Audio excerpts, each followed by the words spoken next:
we were living in confusion, but at the same time we had the impression that there was another way to live. What it was, we didn't know, but we felt it existed somehow, and this feeling had almost transformed us into different human beings. At least, that's what we thought.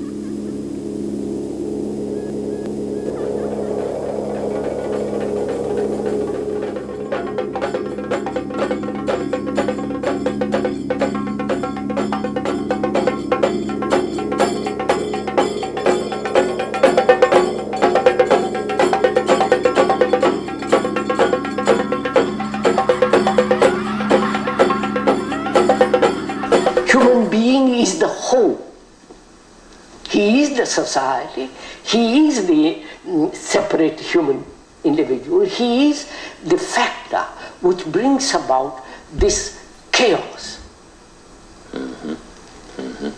Yes, I'm following that very closely. He is the world and the world is him.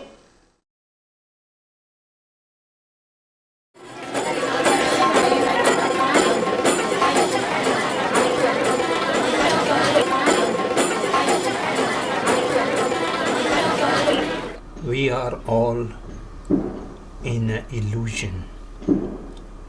We have created a number of chaoses in the human society.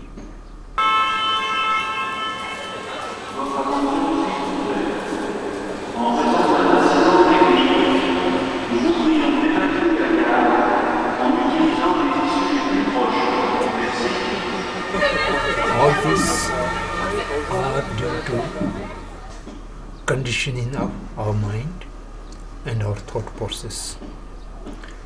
We are living in a conflict, day in and day out. Since we are in a conflict, we have to think how to get out of this conflict and live a natural life. Therefore, we have to talk. We have to talk about the chaoses without recognizing the disease. You will not have the intention to cure it. To recognize the disease, you have to talk about the problems, the chaoses. And if the chaoses are not being recognized as chaoses, you will be happy to live with that chaoses. Therefore, you have to recognize the problem as a problem. And then second thing we have to talk about is the cause of these problems. And the third thing we have to talk about is how to get rid of the cause of problem.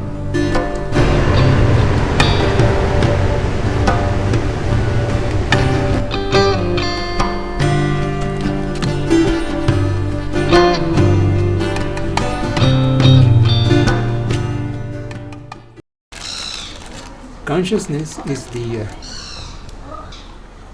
continuity of stream which have the potential of understanding, potential of knowing, that is called consciousness. In this room there are 4 persons, and the 4 person has 4 individual consciousnesses, all in bondage, in conditioning. When we are awakened, we get the transformation or the deconditioning. Then these 4 individual consciousness will not remain in 4 parts. It will become it will emerge into the universal consciousness, the awakened consciousness. Like 4 rivers, all the 4 rivers in the nature of water, they are same. But these four rivers are flowing from different directions and from different locality. When all these four rivers goes to the ocean, and then there's no difference. The water from Ganges or water from the Satluj or water from the Brahmaputra, they all emerged into the big ocean. Then you cannot differentiate. So the conditioned consciousness are many. Once they are awakened, they emerged into a whole consciousness.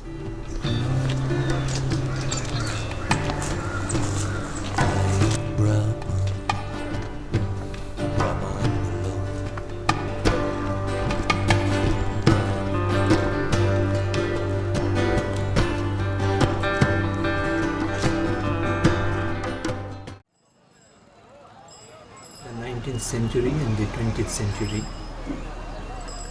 there was a great change in human society.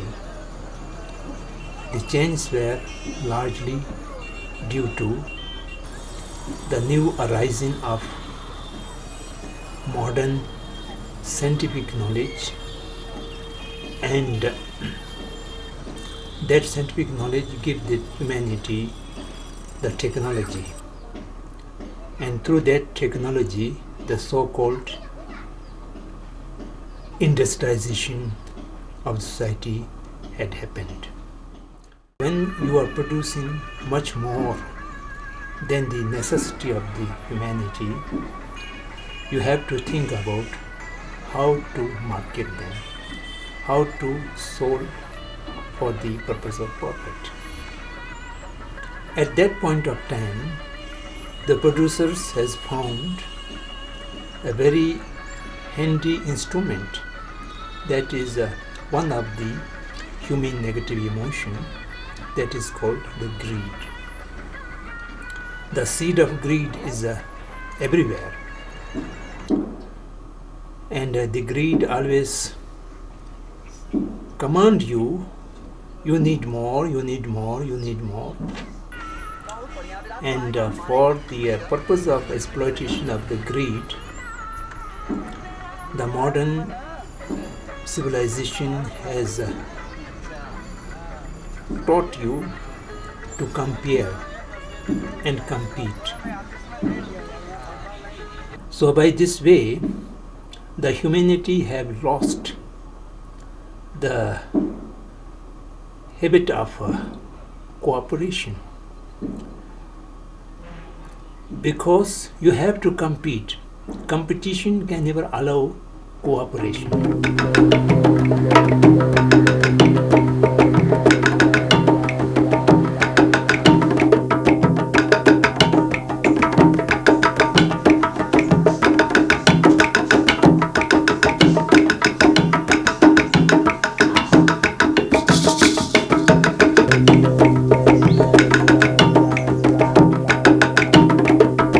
Fear comes when there is no trust. Fear comes when there is no love.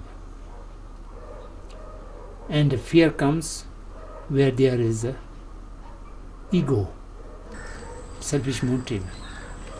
Then you are afraid of losing something, or you are afraid of not getting something. There's no ego, there's no desire for getting something, there's no desire for not to be losing something, then there's no fear. And there's no fear, there will be automatically love and trust. If you have the love and trust and the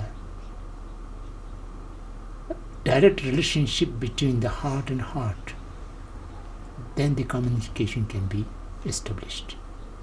So open mind and loving mind, that is the real instrument to communicate. Communication is only possible when you listen with full attention to the other, what he or she has to say. And for that purpose, you need an open and empty mind. That we have lost through the conditioning and through the competition. And therefore, we are not able to communicate with each other. And the modern society, you have so many external instruments and machines, but you are not able to develop the trust and love. So we are lacking in communication. You never have the opportunity and the energy both to communicate or to receive a communication. Both sides are full, absolutely full. Whatever you put more, it will overflow.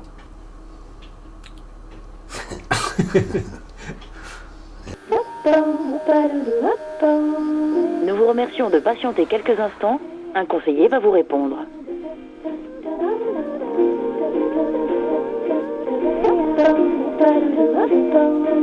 Nous vous remercions de patienter quelques instants.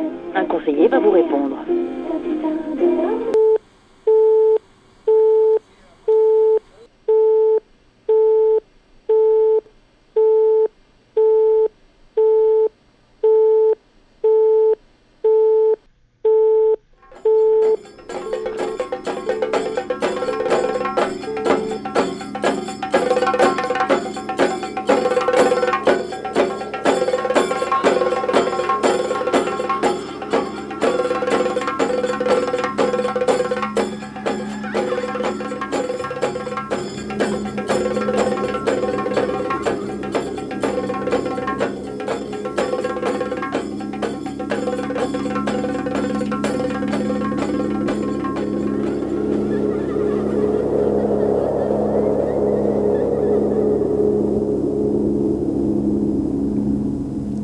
There was a prophecy that after the Kali Yuga, humanity would enter a new era. We were going to change, become new human beings. Krishnamurti had abandoned the faithful who had proclaimed him the world teacher. But for 40 years he had been speaking, and what he said reminded us strangely of the prophecy. In order to change the world, man had to change. We were going to become new human beings. New human beings. At the beginning we thought that the game was that we were going to make a journey together, that he was going to speak of the world and our lives, and that we were going to look within ourselves and discover this truth in some unknown part of our brain, forget all the burdens of the past, and start to be new human beings. Maybe the first human beings on Earth.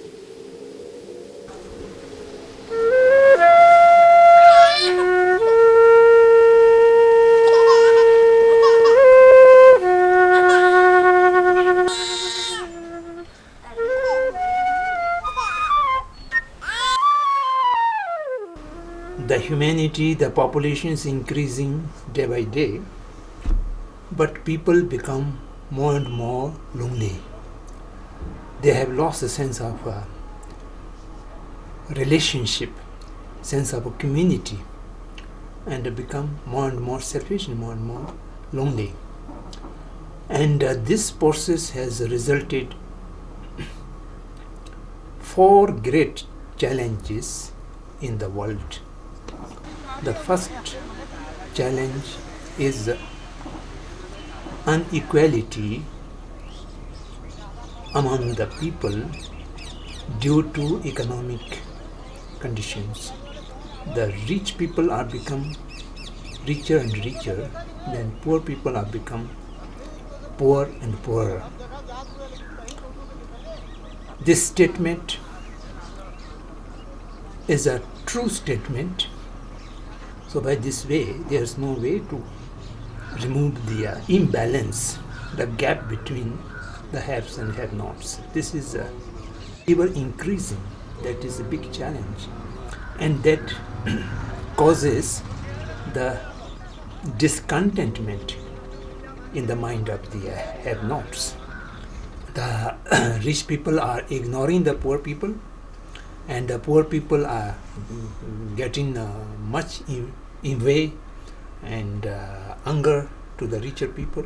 So this is the one of the challenges, one of the chaos we have in this society. And the second challenge with us is environmental degradation. Due to discriminate usage of natural resources and not cooperating with nature, rather exploiting the nature, we have disturbed the ecosystem and the balance of the environment. So the earth, the water, the seed, the plants, the air, everything is being polluted. Humanity can survive 30-40 days without any food, but no humanity can survive more than 48 hours without water, and no human being can survive more than 10 minutes without air to breathe. The air and the water is the absolute necessary for surviving, and these are being polluted. And how will protect our health and our body? You have to purchase water, and you have to, there is no far away the time you might have to carry the oxygen bags in your pocket wherever you go. This may become in the near future.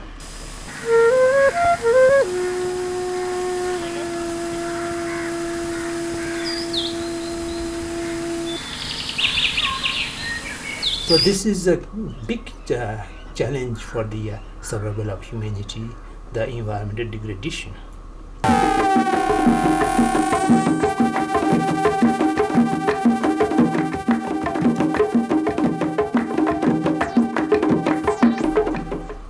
And the third challenge is direct violence. Violence and killing and destruction in the name of war, even in the name of restoration of democracy. We are killing people, bombing the countries.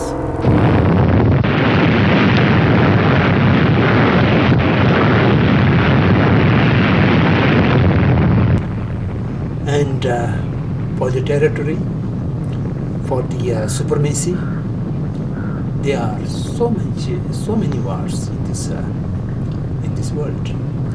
In the 20th century, we have experienced 2 world wars, the declared world wars. And in between the world wars, there are so much undeclared wars, and in which a huge, enormous number of humanity has been killed or made invalid due to these wars. And now there's another kind of war, which is the name of terrorism, suicidal bombs, and so much different kind of violence and destruction is there. Today, nobody is considered to be safe nowhere. Such fear is there. So this is all due to the possibility and expected of violence everywhere, anytime. So this is the big third challenge.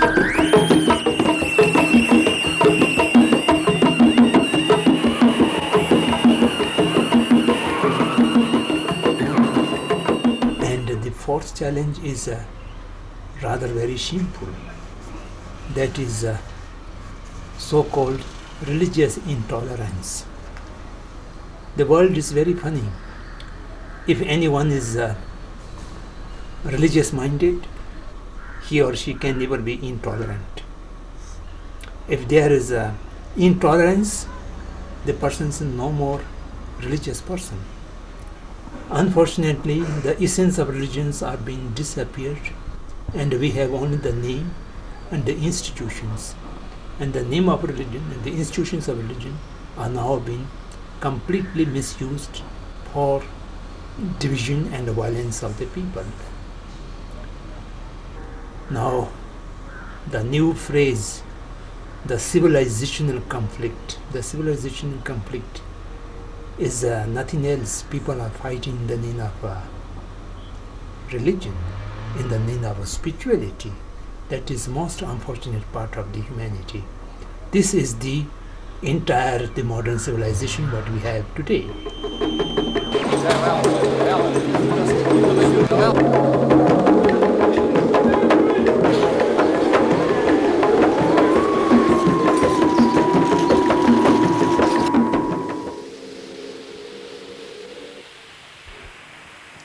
The game was that he was the teacher, and we were, well, those people who were living in the darkness of confusion. And now this light was going to show us the way, and we were going to understand.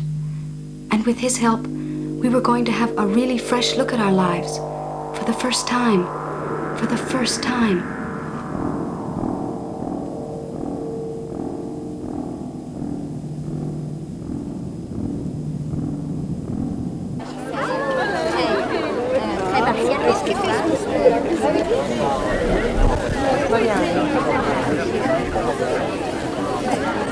He was the voice within ourselves, and while listening to him, we were actually listening to some inner truth, which had no past, no name, beyond time.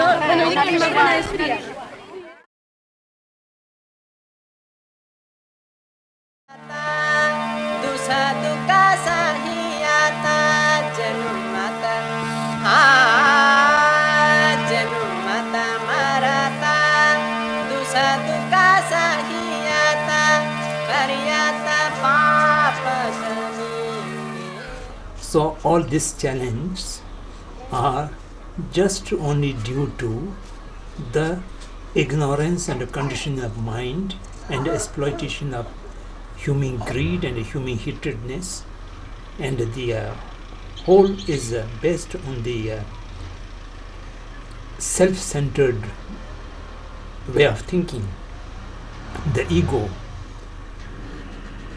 So therefore, whatever remedy we are trying to find for these problems, for this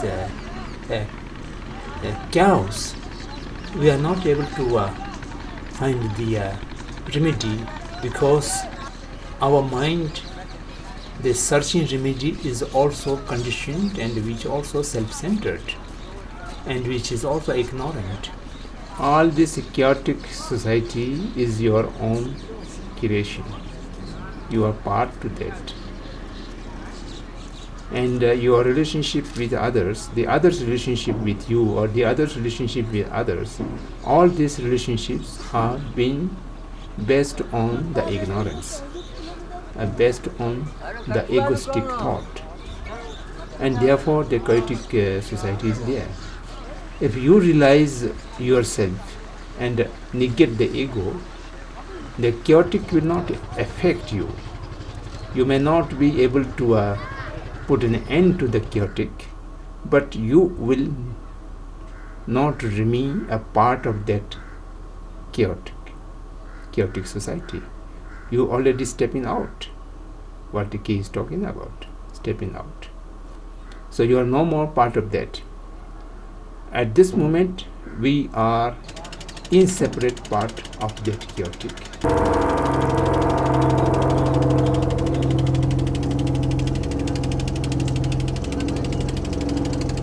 Yes, at this moment, the humanity is going on the direction of suicide very rapidly.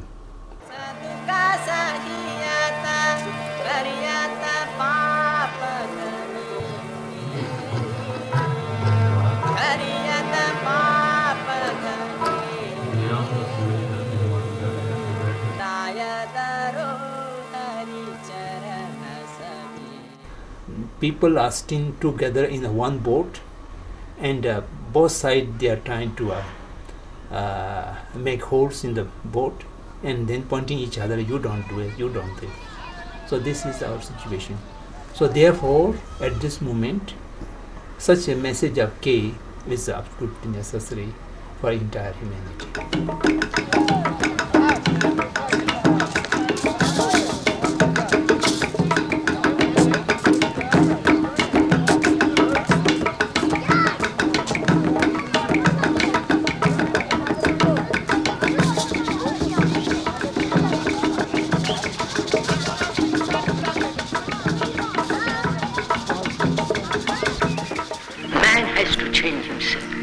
Because he is not the measure of himself. But he has to be completely aware of what he is, actually, not theoretical. What he is.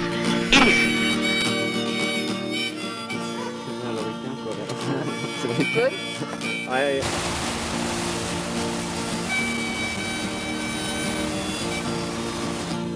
He's just a man who sort of, I don't consider him as much as a teacher, as someone who points to things, truths if you like.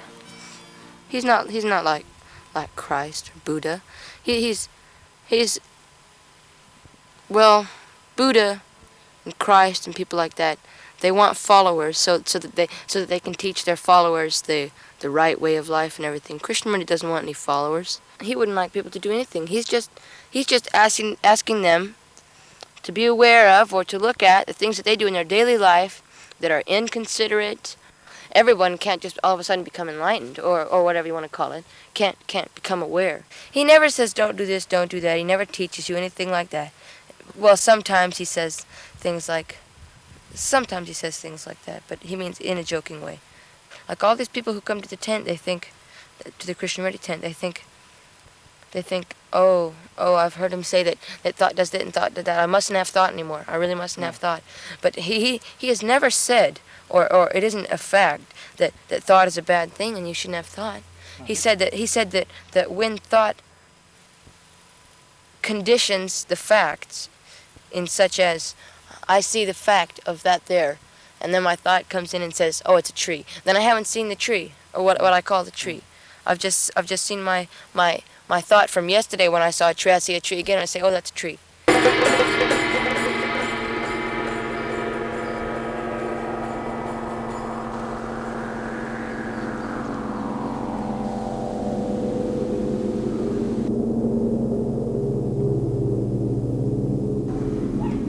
Our brain has extraordinary potential,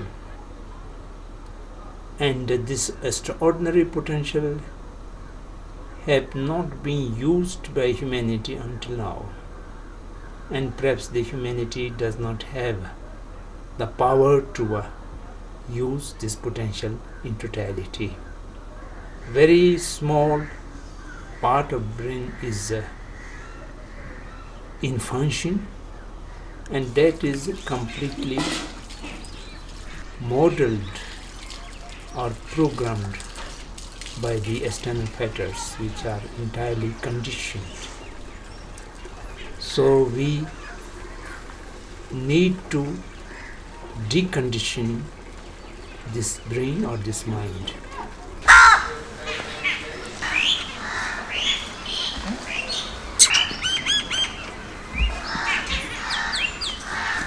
The conditioning is not a physical one.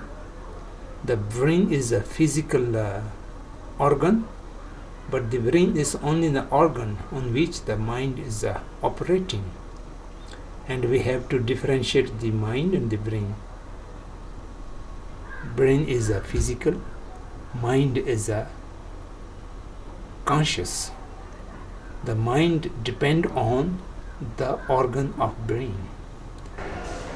So when the organ is being programmed, the mind is also get conditioned. So this we have to understand.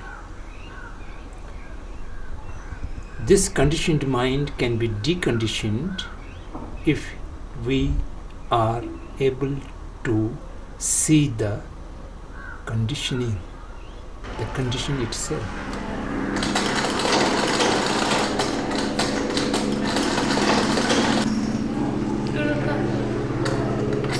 The only way to get out of it is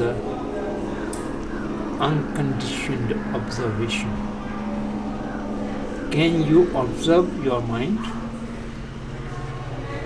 How it goes in the process of thought. You sit quietly and the entirety of your attention focused on your mind, the thought process, without interfering it, without interpreting it, without judging it, good or bad, but can you see the process of thought? This is a big question.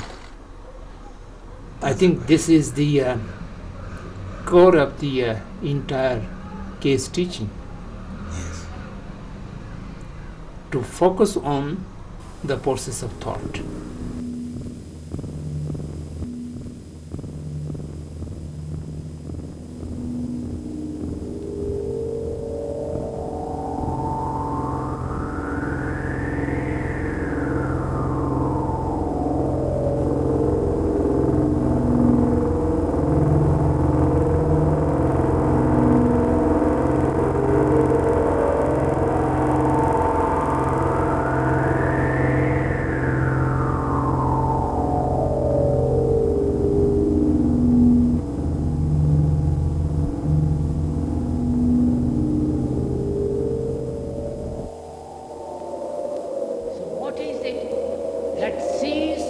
Life as a whole. Can this mind look at life with all its vastness, complexity, which is apparently unending sorrow? Can the mind see this thing as an entire whole?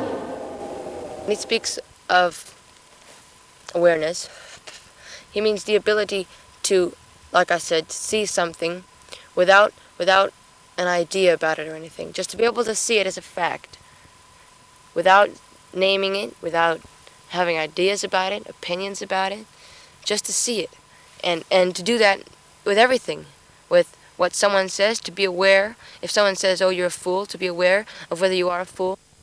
It isn't a teacher to me, he's just a friend. And who I can get along with and who sees things, if you want more clearly, if he sees things in the light, well, it sounds very silly, in the light of truth, if you want. He sees things truly, not his ideas about things. He sees facts.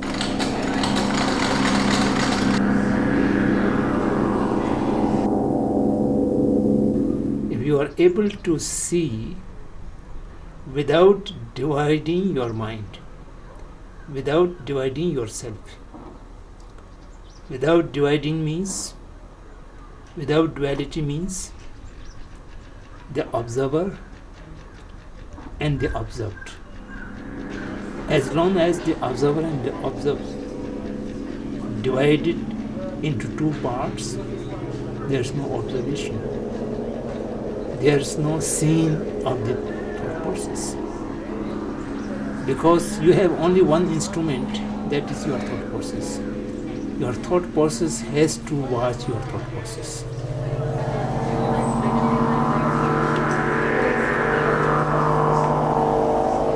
Who is using the thought? That is still a duality.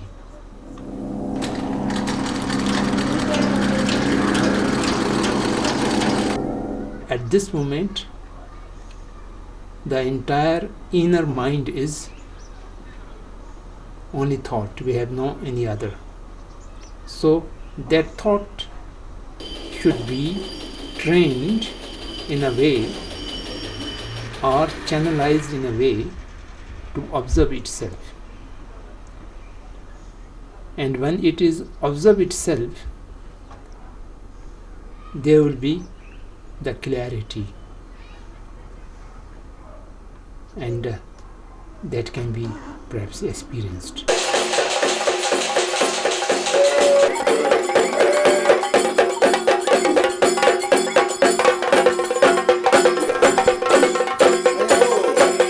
The thought becomes a mechanical process due to the conditioning.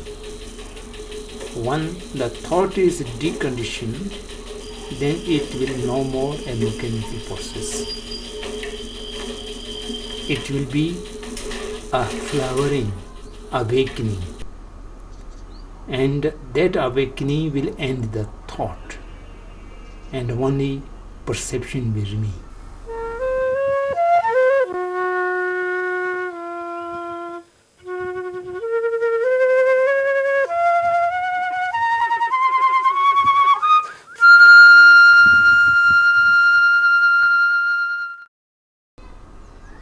The truth is a pathless land, the case says. And if you are asking the way, then you are again in the process. So there is no way. There's no way. There's no way also an alternative. Why you divide things into two categories? There is a way or there is no way. You can put away both of these alternatives, and there will be the reality, the fact, or the truth.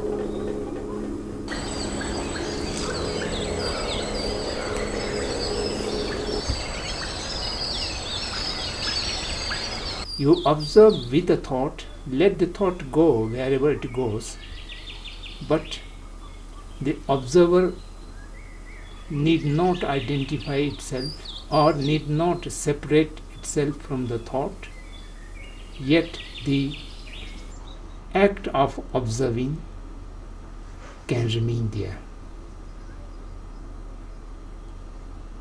Is it not?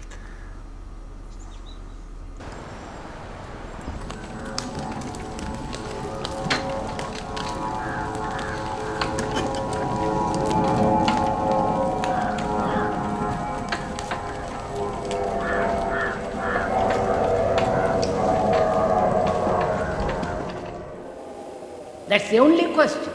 Can the mind look with an eye that is never spotted by the past? Can that mind, that brain, be still to observe? You have to give your life to this to find out. Because this is the only response, the only way out of this terrible brutality, violence, sorrow, degradation, everything that's corrupt. Can the mind, which is itself corrupt through time, can that all that be quiet so that it can see life as a whole and therefore no problem?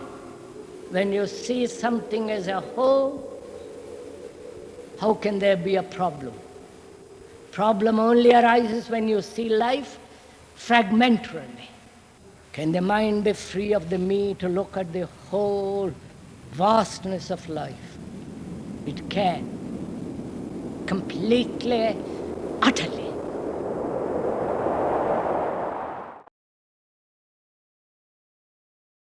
When the rishi sings and the love begins down the riverside, and the moon begins to shine, the peacocks scream. Freedom is absolutely possible. Because the basic nature of our consciousness or our mind is free. The freedom is the basic nature of our mind. The cause and conditions of bondage, of the conditioning, is our own creation, not a creation of God or not creation of nature. It is our own creation.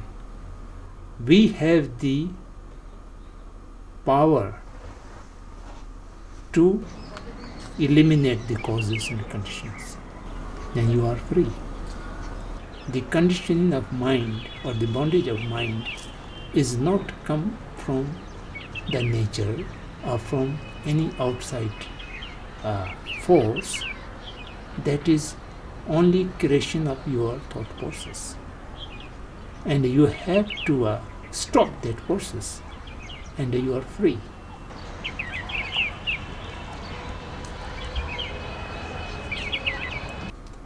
And in the modern civilization, we are always talking about the rights. And I would say the freedom is our birthright.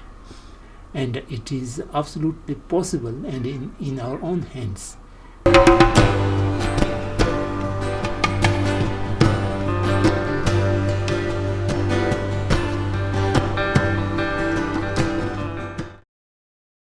The world is a jail, but the world is not different from ourselves.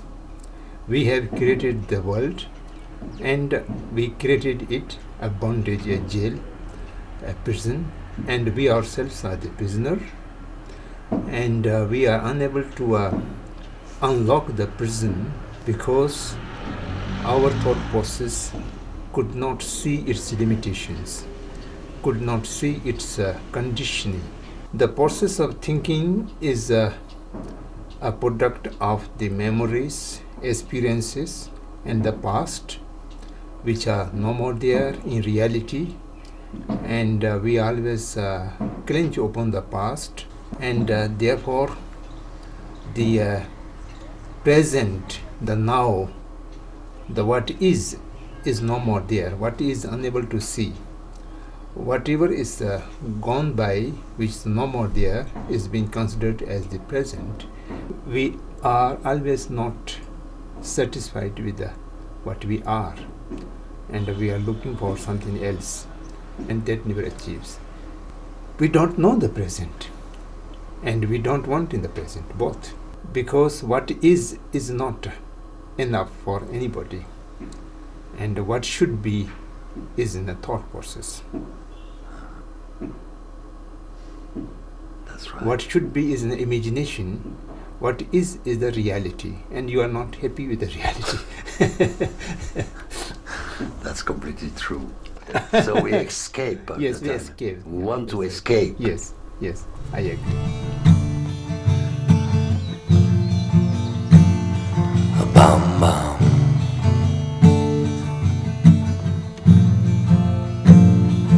Bam bam.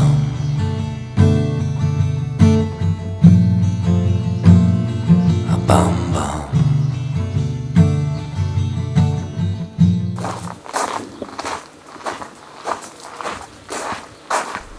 The perception of self can only be achieved when you completely come out of the present projection of self in the image of ego. So ego means the creation of thought, but when the negation of ego does not mean negation of the self. The self, interdependently originated self, who is experiencing the misery, who is experiencing the pleasure, all this, the person is there, but the person is not the creation of thought. The creation of thought is the mixing up the real self with the image of self. Due to that mix up of the image and thought process, then you divide the self from the other. Then you divide the things, my or his. If you remain the real self, then there is no division. So that is the You mean between you and me? Yes, there's no division. As yourself and as myself, there are no higher and lower, good or bad. Self is self, yourself, myself, all are self. Everything is arising out of interdependent, out of something related. There are 3 fingers and they are not equal. And I would say this is long finger and this is short finger. Then it goes there. Then this is long finger and this is short finger. So it is alone. I can't say it is long or it is short. The long and short, good and bad, big and small, all this does not exist by its own.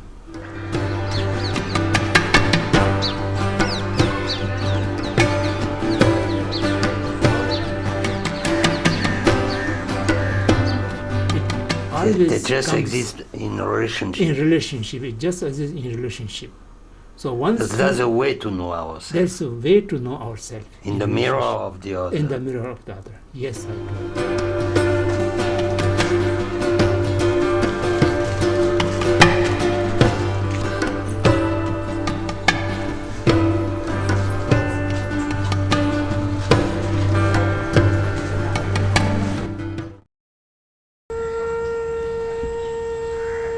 The secret is the reality, the truth. That is the only secret. And that means the things as it is, at its own nature. That is the secret. That's secret because that is. And we have made something all different, altogether different through our imagination and through our thought process. Otherwise the white is white. It is. So that is secret. And the black is black. And there's no need of all the imagination or all the images or the pictures. That is not the reality. It's all in your mind. When you realize the self, the division goes away. The division goes away, then there will be no hate. There will be no anger. There will be no envy. The mindset becomes completely pure, caring, and understanding. So, freedom from all these negative emotions, such as anger, hate, envy, competition, selfish. When the mind is get freedom from all this negative emotion, that the mind become clear, transparent, and no stream. So it is in the nature of love. That is real love. The love which does not seek any reward.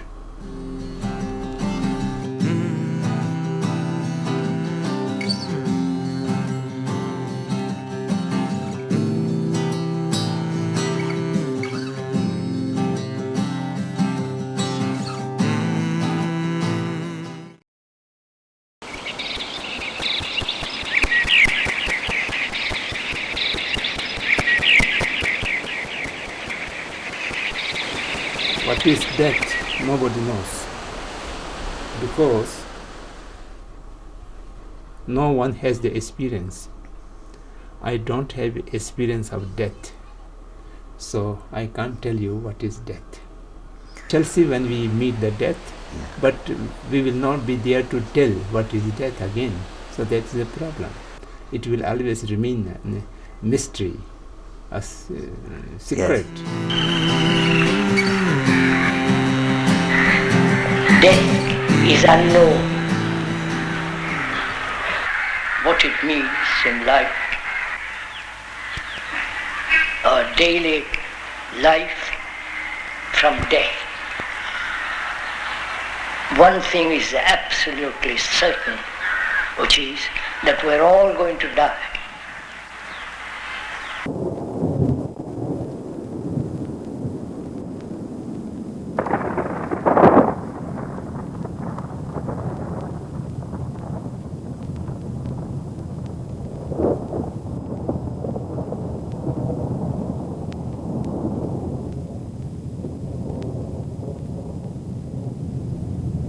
Death means to end your anger, your jealousy,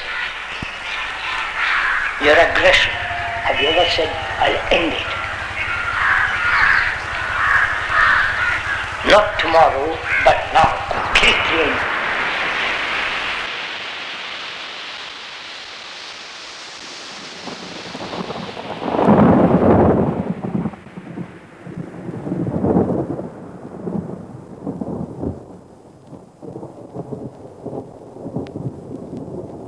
That death in generally means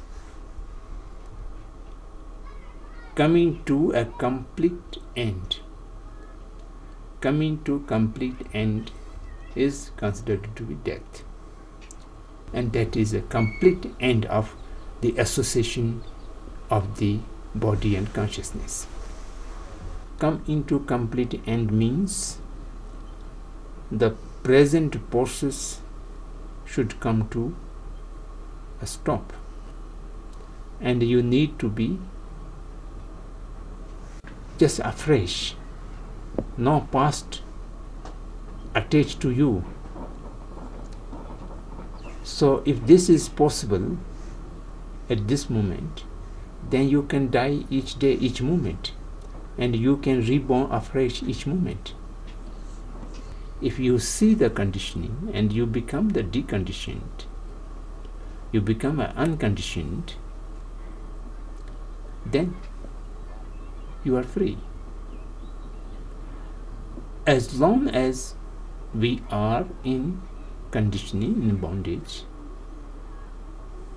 we have to go all the process, and we have no power to die now, or you have no power to live another 100 years. From both sides, we are under somebody else's control.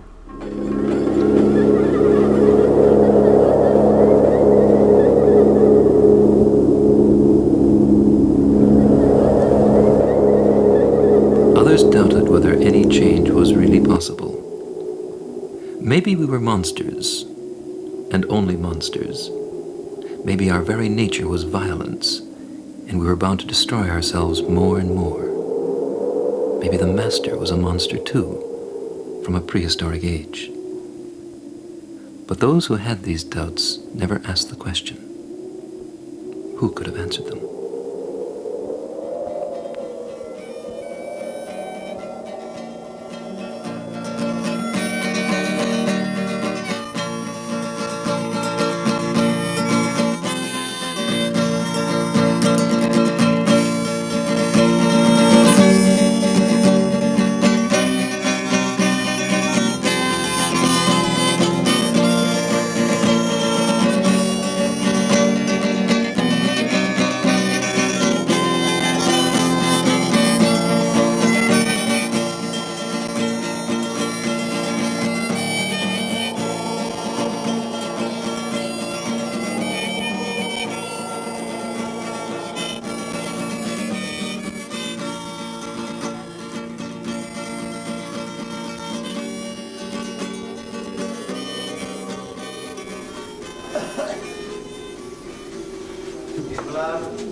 Everything is there in relationship. So myself can be understand or can be seen in the mirror of the relationship with other. Good relationship, bad relationship, friendly relationship, or hostile relationship.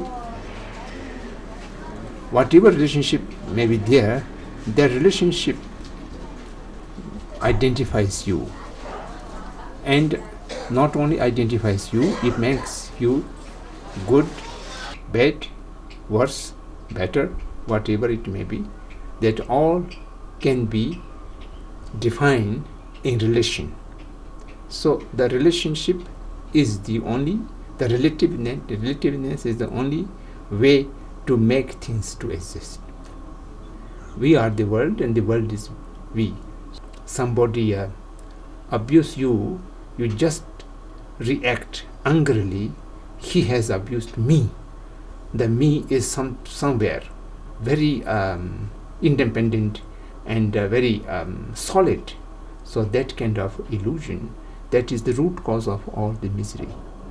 That makes division, and that takes action, good and bad deeds, and thereby you are always feeling the pain and sorrow and sadness. Action, reaction, and the chain of the action, reaction, there's no end. It is what the Buddha says. When you eradicate the illusion, the ignorance, and eradicate ignorance, then there will be no action. And there will be no action, there's no further reaction. And everything is there.